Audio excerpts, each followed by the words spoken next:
بسم الله الرحمن الرحيم maanta oo ah maalin talaada taariikhduna ay ku beegan tahay 11 bisha January sanadka 2022 shirka dhacay xarunta aqalka dawladda hoose xamar isla markaana ay isugu yimaadeen hogaanka sare ee maamulka gobolka Banaadir gudoomiyaasha degmooyinka iyo saraakiisha ciidamada booliska qaybahooda kala gedisan ee qaybta guud ee gobolka Banaadir ayaa waxa loogu hadlay marxaladaha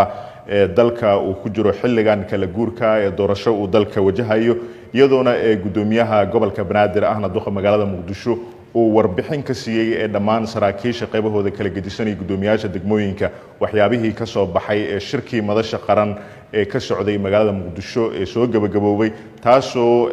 lagu asteeyay bayaankii ka soo baxay in dalka uu aaday doorasho isla markaa muddo kooban ee doorashadaasi lagu soo gabagabeeyo sida daraadeed shirkan waxa la isla soo qaaday mar hadii dhammaan siyaasiyiinta qaybahooda kala gedisan oo ay ka mid yihiin midowga musharaxiinta oo markii hore tabashooyin qabay ay ayideen ama ay taageereen bayaankii ka soo baxay madasha wada tashiga qaran iyo dhammaan qaybaha kala gedisan ee bulshada ay sidoo kale taageereen habeenkii xalay ahaa ugu dambeeyna uu madaxweynaha jamhuuriyadda federaalka Soomaaliya uu taageeray bayaankii ka soo baxay warmurtiyeedkii shirkii madasha qaran in magaalada Muqdisho aysan u sii baahneen dhibaatooyin kale oo hor leh oo dadka qaarkii ay hadda ku baaqayaan in magaalada Muqdisho lagu qabto banaanbaxyo taasna ay tahay mid maamulka gobolka Banaadir uu ugu digayo dhammaan bulshada qaybahooda kala gedisan in aysan ku gadsoomin dadku iyagu dhibaatooyinka hor kale la damacsan magaalada Muqdisho mar walba shaatiyada kala gedisan u soo gashta in magaaladan ay dhibaatooyin ay ka dhacdo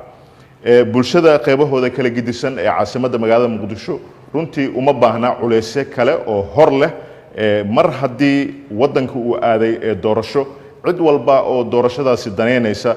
waxaan ugu baaqaynaa inay tagaan deegaan doorashadooda si ay doorashadaasi ay ugu qayb galaan sidoo kale dadka iyagu loo adeegsanaya in ay dhibaatooyin ay u horseedaan magaalada Muqdisho ee caasimada dalka Soomaaliya ana waxaan faraynaa in maamulka gobolka Banaadir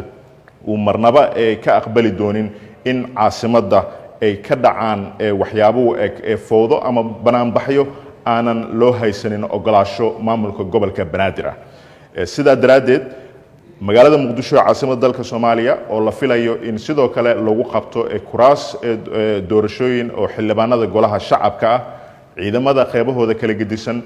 waxa uu farayaa gudoomiyaha gobolka Banaadir ahna duqa magaalada Muqdisho in guud ahaan amniga caasimada la adkeeyo sidoo kale bulshadana waxa uu farayaa gudoomiyaha gobolka Banaadir ahna duqa magaalada Muqdisho in si nabad ah guryahooda ay ku nagaadaan isla markaana aysan ku gadsoomin dadku iyagu la damacsan in banaanbaxyo fowda ah oo aan wax sharci ah loo haysanin magaaladan ka abaabulaan iyadoo la og yahay dadka la abaabulayo isla markaana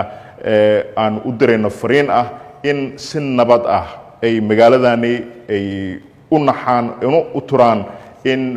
badqabka magaaladan caasimada magaalada Muqdisho ay ka shaqeeyaan sida ay dawladda hoose ee xamarba ugu shaqeynayso magaalada Muqdisho waxaanu ognahay inay leedahay cadawiyo fara badan oo mar walba shaatiyo gooni ah u soo gashta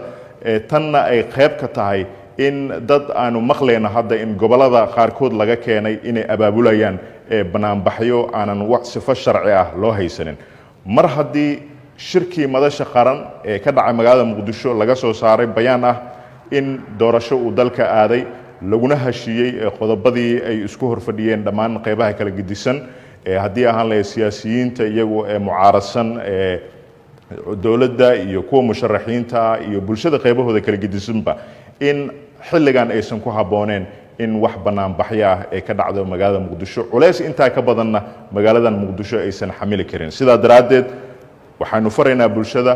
in wax banaanbaxa aysan ka jirin magaalada Muqdisho maamulka gobolka Banaadirna uusan aqbali doonin banaanbaxyo aan si sharci ah loo haysanin in magaaladan uu ka dhaco bulshadana ay ka shaqeeyaan nabadgelyada caasimadan magaalada Muqdisho